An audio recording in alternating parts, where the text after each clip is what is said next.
Hello everyone and welcome back to the good stuff. We are continuing the 1858 second match between these two gentlemen, Paul Charles Morphy and Adolf Anderssen. After the first serious match, now we have this one that's basically taking place while the photographers are getting ready to take the photo of the two gentlemen. And a lot of you have sent me this, I think it's from Ed Winter's chess history website. So here it is. These are the gentlemen, Anderssen and Morphy, over the board playing, overlooking the board are Riviere and the Max, and not Max Lange, Riviere and Saint Amand. And it's well, it's not very detailed, but it's the best we have. So let's just enjoy that for a second before we return to this well, beautiful third game of the second match. So there you have it. Hope you guys enjoyed that. Now let's check it out. We're gonna have a repetition of the first game, and then at some point Anderssen will deviate, well, in hopes of improving his result from game one. Morphy with the white pieces opens with e4. We have e5, f4. Morphy goes for the king's gambit. E captures on f4, knight to f3, and g5. So everything like in game one. Bishop to c4 and bishop to g7. If you haven't checked out the video from game one of this match, do check it out, as we've discussed all of the moves that you're seeing here in length. We have castles by Morphy, and now d6. We have c3. Morphy now ready to grab the full center here with d4, and knight to c6. We have queen to b3, threatening to capture on f7, queen to e7, Anderssen defends, and now d4. And here we had this position in game one of the match where Anderssen replied with knight to f6, and we said that it was a pretty dangerous line, allowing the knight captures on g5 like this, and we discussed that instead of this, a move like h6 goes, well, really goes a long way. And there's no way for white to really do anything here. Black's position is perfectly fine. Your next moves are knight f6, castles, and you just continue playing the game.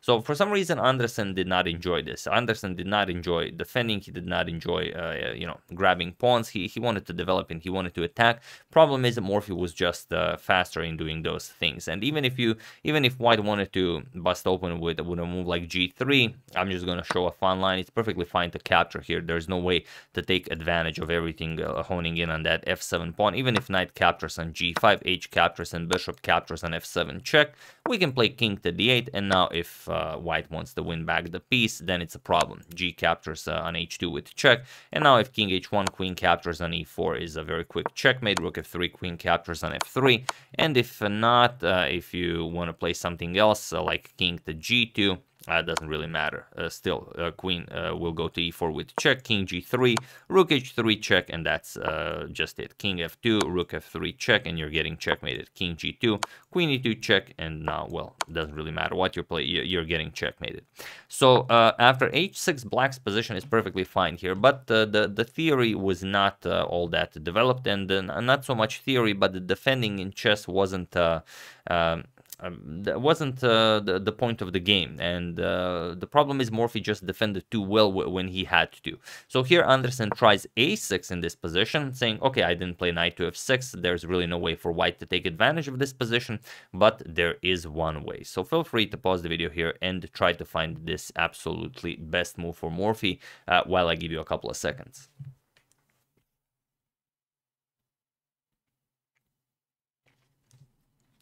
So for those of you who were able to do it, congratulations on again going for the same move. And for those of you who just want to enjoy the show, it's knight captures on g5. This time it works because there's bishop captures on f4 on the next move, if you guys are wondering. So queen captures was played, we have bishop captures on f7 with check, and now if king to f8, it doesn't really help. We're not going to capture the knight here, we're just going to play bishop captures on f4, and now only after the queen moves we're going to capture the knight, and there's no way for black to answer this. You can't capture with the rook because all of the nasty discoveries then become possible, and of course the king cannot capture because the queen is defending the bishop.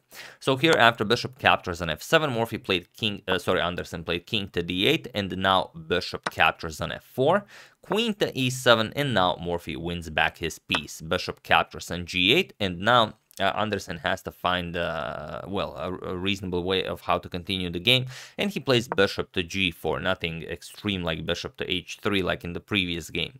But okay, he's asking maybe Morphy is interested in the b7 pawn, but that makes little sense. If you capture here, then the rook will simply move, attack the queen, and once queen captures on c6, we're going to play rook captures on g8, and Morphy, for the price of one pawn, basically activated both of Anderssen's rooks, so that's not the way you play chess. So Morphy continues by developing, knight to d2, and now king to d7. The king will now also help out with the defense of the knight if this ever happens, although very unlikely, and the rooks are now connected, threatening to pick up the bishop here. So bishop back to d5 by Morphy, and now knight to d8. Defending the b7 pawn once, but Morphy now even captures the pawn. There's no reason to do this. You could also play just e5. You could go knight to c4. A lot of candidate moves here, but Morphy says this is just sufficient. Bishop captures on b7. Point is that if rook b8, queen a4 check gets the queen out of harm's way.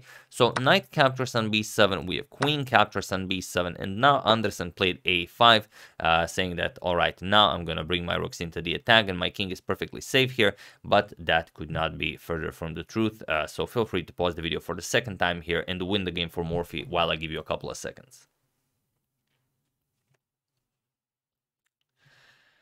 So for those of you who were able to do it, congratulations on finding, well, bishop g5 is fine, knight to c4 is fine, all of these moves are fine, but the absolutely crushing move, and the one that Morphy played, is bishop captures on d6. And the point of it is, of course, removing the queen from the defense of the f7 square. And now it really doesn't matter what you play. Queen captures on c7 is a threat, bishop captures here is a threat, so you have to play something. Here, if you capture right away, then Morphy's idea, of course, is rook to f7 check, and there's no good way of replying here. We're gonna capture the bishop, and now whatever you play, let's say the rook is hanging here, rook to d8, now we simply play knight to c4, attack the queen, and after the queen moves, now we play queen captures on c7. So the queen moved here to kind of defend the bishop, but it really doesn't help. If rook to d7, we can even trade here, captures, and queen e5 check picks up the other rook, and that's it. So Anderssen said, all right, obviously the bishop cannot be captured. I'm gonna give up my bishop instead, because you will win it either way.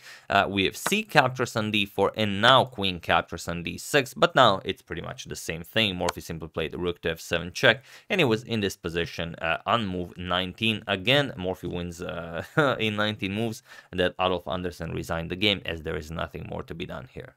Whatever you play, let's say you bring the king here. If you go to d8 or e8, you just lose the rook with check. So let's say king e6 runs into the beautiful queen b3 check, and the rook is preventing the king from escaping. The queen defends the rook, and this is, well, this is pretty awesome. I might even use this for a thumbnail.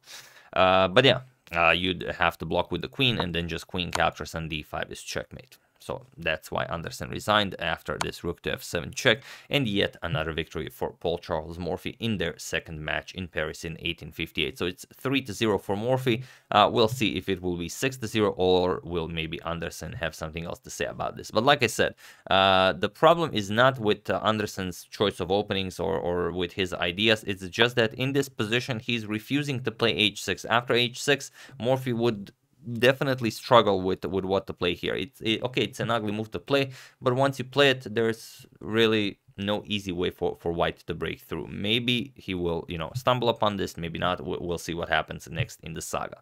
So there you have it. Hope you guys enjoyed it. Game 3 of the second match. I would like to thank Harry Walk, Peter Shugart, Michael Keane, Online Buy More, and Dimitar Angelo for a contribution to my channel. Thank you a lot. I really appreciate it. As usual, you can check 2 of my previous videos here. Thank you all for watching, and I will see you soon, continuing the coverage of the Morphy saga until it ends.